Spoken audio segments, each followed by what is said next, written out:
vinda da família real para o Brasil em 1808 marcou o início de grandes transformações sociais, econômicas e culturais. Uma delas foi o crescimento das cidades, da capital, Rio de Janeiro, com um significativo e rápido crescimento demográfico, gerando os problemas naturais de um desenvolvimento desordenado. Até o final de 1820, alguns loucos eram assistidos por suas próprias famílias, outros viviam soltos nas ruas, ou nas prisões, ou nos porões da Santa Casa de Misericórdia. Em linhas gerais, este era o cenário da situação dos loucos até 1830, quando a Sociedade de Medicina do Rio de Janeiro, criada em 1829 e moldada segundo as concepções políticas e teóricas do movimento higienista europeu do final do século XVIII, constituiu a Comissão de Salubridade com o objetivo principal de criar um código de posturas para o Rio de Janeiro.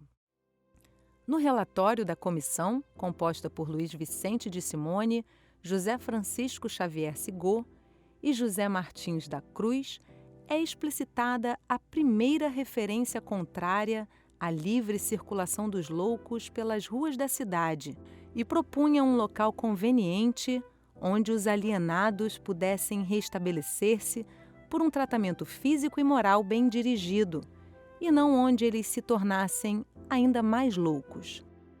Em 1835, o tema retorna em um artigo de Sigô, intitulado Reflexões acerca do trânsito livre dos doidos pelas ruas da cidade do Rio de Janeiro, publicado no Diário da Saúde.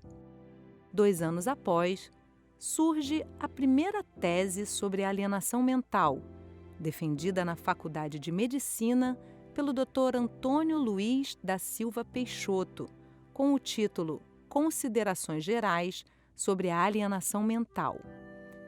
E em 1837, a publicação do artigo Importância e Necessidade de Criação de um Manicômio ou Estabelecimento Especial para o Tratamento dos Alienados, de autoria de Simone, a necessidade de um estabelecimento destinado aos alienados volta a ser objeto de sua análise. Na frase inicial do artigo, ele afirma que, de todas as moléstias a que o homem é sujeito, nenhuma há cuja cura dependa mais do local em que é tratada do que a loucura.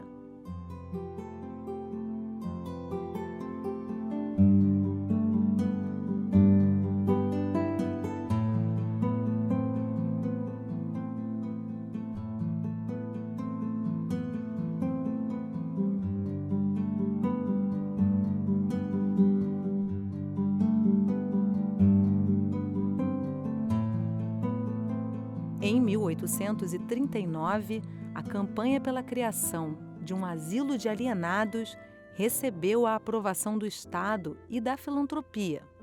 Com o apoio de José Clemente Pereira, provedor da Santa Casa de Misericórdia e ministro de Estado do Império, o projeto de criação é iniciado. Em 18 de julho de 1841, data da sagração de Pedro II como imperador, foi oficialmente fundado o hospício. O decreto número 82 registra a motivação do imperador. Desejando assinalar o fausto dia de minha sagração com a criação de um estabelecimento de pública beneficência, hei por bem fundar um hospital destinado privativamente para o tratamento de alienados, com a denominação de Hospício de Pedro II, o qual ficará anexo ao Hospital da Santa Casa de Misericórdia desta corte, debaixo de minha imperial proteção. 12 anos depois, em 8 de dezembro de 1852, o Hospício de Pedro II foi inaugurado, tornando-se uma referência importante na história da psiquiatria brasileira e da América Latina. O hospício começou a funcionar com 144 alienados, vindos do Hospital da Santa Casa ou da Enfermaria Provisória da Praia Vermelha. Situado em terrenos da Praia da Saudade, Desde o início de sua construção, mostrou-se uma obra grandiosa, inspirada nos mais importantes e modernos asilos europeus de então. Sua arquitetura externa, no formato de um grande retângulo, compunha com o interior um conjunto bastante admirado na época. Contudo, apesar da majestade do edifício e de sua construção ter sido pautada por influências europeias, pouco tempo após sua inauguração, passou a ser alvo de duras críticas. Para alguns, para que se atingisse sua finalidade, precisava atender às condições propostas por um programa médico. O asilo de alienados é o principal instrumento de tratamento, devendo por isso sua construção ser principalmente subordinada a um médico especial. O Hospício de Pedro II é por demais ostensivo na sua arquitetura, e nem se diga que os há melhores na Europa, como asilos propriamente ditos. Relatório de 1º de julho de 1867.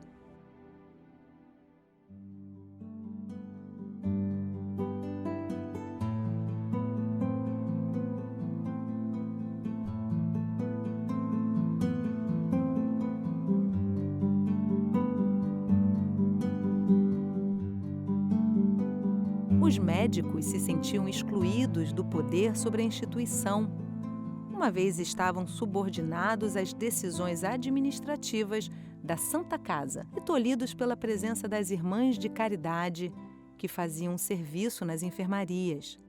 O que estava em disputa era a própria natureza da instituição hospitalar. O termo hospital, derivado do latim hospitale, que significa hospedaria, lugar de hospitalidade e de hospedagem, era utilizado para designar instituições filantrópicas e religiosas para o acolhimento a desamparados de toda sorte. O que os médicos brasileiros reivindicavam era operar a transformação que ocorreu com os hospitais para alienados, liderada por Felipe Pinel, que transformou o Hospital Albergue em hospital para tratamento de alienados. Após o advento da República, em janeiro de 1890, o Hospício de Pedro II foi desanexado da Santa Casa de Misericórdia e passou a denominar-se Hospício Nacional de Alienados. No mês seguinte, ocorreram duas iniciativas importantes: a criação da assistência médico-legal aos alienados, a primeira regulamentação do setor no Brasil e a fundação das colônias de alienados na Ilha do Governador, que representavam um importante avanço no modelo assistencial, na medida em que seriam extremamente adequadas ao tratamento moral proposto por Pinel, do qual o trabalho terapêutico e, particularmente, o trabalho agrícola era um dos seus pilares. Outras medidas posteriores dão a dimensão das transformações que passam a ocorrer no hospício.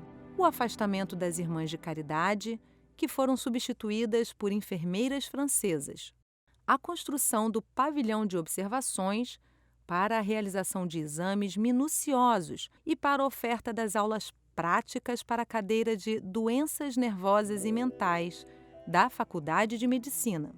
Em 1903, foi aprovado pelo Senado o Decreto número 1132, de 22 de dezembro, que originalmente, apresentado por Teixeira Brandão em novembro de 1897, tornou-se a primeira lei de assistência aos alienados, apesar de ficar conhecida como Lei Juliano Moreira. Em 1902, Teixeira Brandão deixa a direção da assistência aos alienados, sendo logo depois substituído por Juliano Moreira.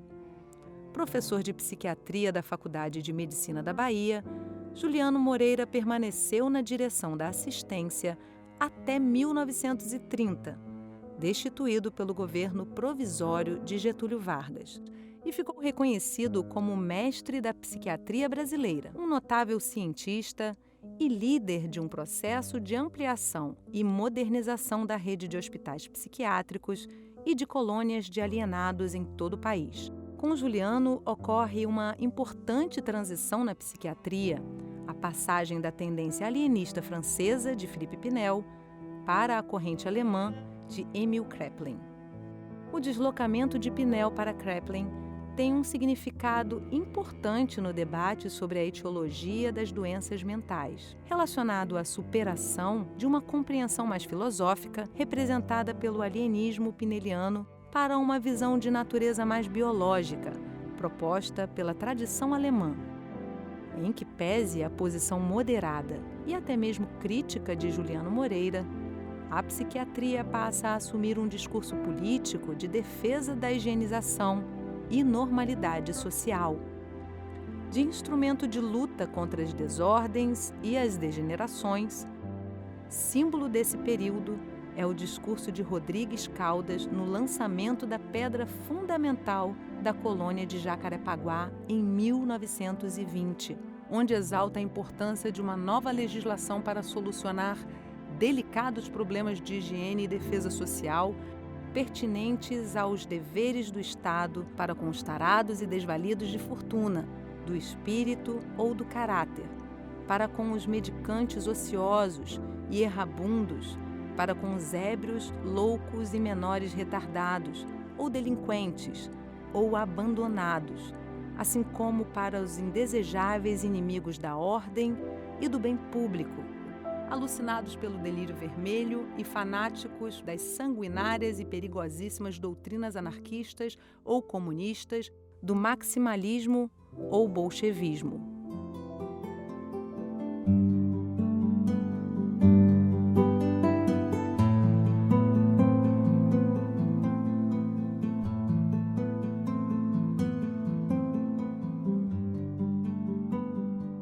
De uma certa forma, é este debate que se encontra na origem da criação da Liga Brasileira de Higiene Mental, fundada por Gustavo Riedel e Renato Kell em 1923, com uma plataforma marcadamente eugenista, xenofóbica, racista e antiliberal.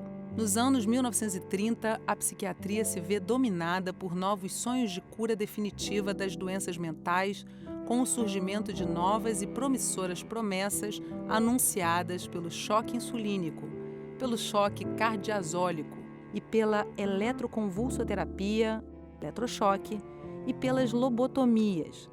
A psiquiatria se fortalece e suas instituições, sob comando do mais notável sucessor de Juliano Moreira, Adalto Botelho, aumentam em número e tamanho. Na década de 50, aparecem os neurolépticos e uma nova esperança se abre para a psiquiatria. A argumentação da proposta de cura e da administração segura dos neurolépticos em pacientes internados reforça a necessidade da hospitalização, fundamenta o crescimento ainda maior do número de leitos e de hospitais psiquiátricos. O furor institucionalizado da psiquiatria é reforçado uma vez mais com o início do processo de privatização que passou a ocorrer no Brasil nos anos 60, especialmente com o advento do período autocrático. Mesmo existindo experiências internacionais de transformações e crítica ao modelo psiquiátrico asilar, como acontecia no Reino Unido, na França e Estados Unidos da América, a repercussão na prática brasileira era muito pouco significativa.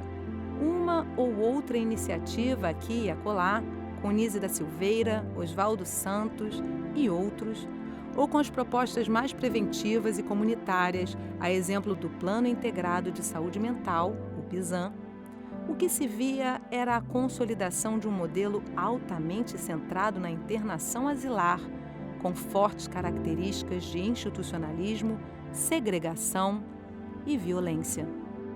No final dos anos 1970 e início dos 80, quando começa a se delinear o processo da reforma psiquiátrica no Brasil, existiam cerca de 100 mil vagas em hospitais psiquiátricos, das quais 80% em hospitais particulares conveniados com o poder público, com longos tempos de permanência hospitalar, altos índices de mortalidade por doenças infecciosas básicas, digestivas e respiratórias e quase nada de espaços de efetivo cuidado e acolhimento das pessoas em sofrimento mental e situação de vulnerabilidade social.